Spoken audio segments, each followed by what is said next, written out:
Nous célébrons ce qui va bien pour le moment. Nous sommes dans une bonne phase actuellement, comme je l'ai dit. 3,9, 3,9, 2018, 2019, ce n'est pas mal. Nous pensons qu'il est encore plus intéressant que 120 pays aient connu une augmentation de la croissance cette année.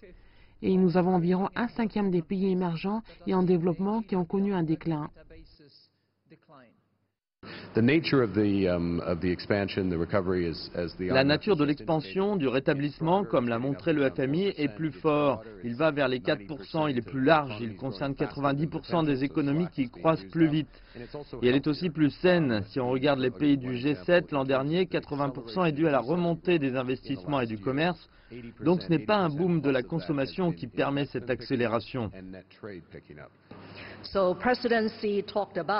Le président Xi dit que nous devrions saisir l'occasion d'une économie mondiale en transition pour accélérer la croissance en Asie-Pacifique.